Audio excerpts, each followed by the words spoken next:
Start dah ke ni? Assalamualaikum dan salam sejahtera. Episod kali ini amat istimewa kerana saya bukan sahaja sebagai wartawan Teams TV, malah juga selaku ketua murid. Saya Muhammad Imaduddin akan melaporkan liputan Majlis Watika Pelatihan Pengawas yang dilangsungkan pada hari ini. Jom kita saksikan.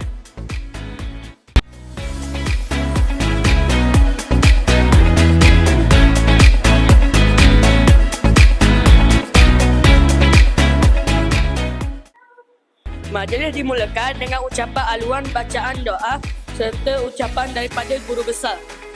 Suasana majlis penuh dengan semangat dan disiplin.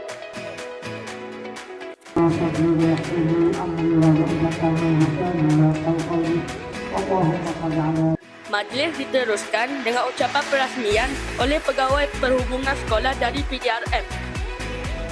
Ucapan ini memberi inspirasi kepada semua pemimpin muda.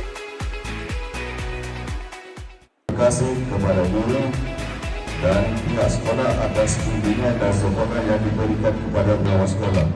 Semoga adik-adik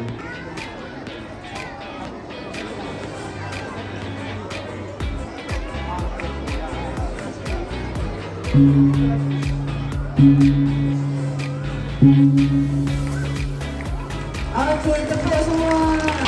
Barisan pemimpin muda. Sekolah Kebangsaan Tengku Afan Mariam.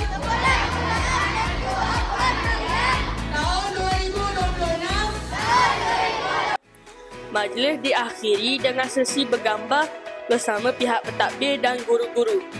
Detik ini menjadi kenangan bermakna buat kami.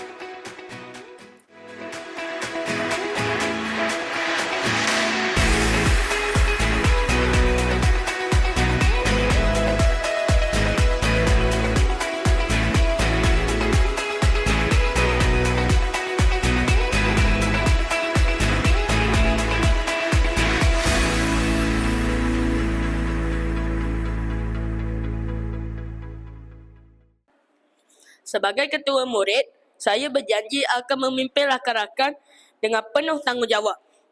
Saya Muhammad Imaduddin melaporkan Teams TV.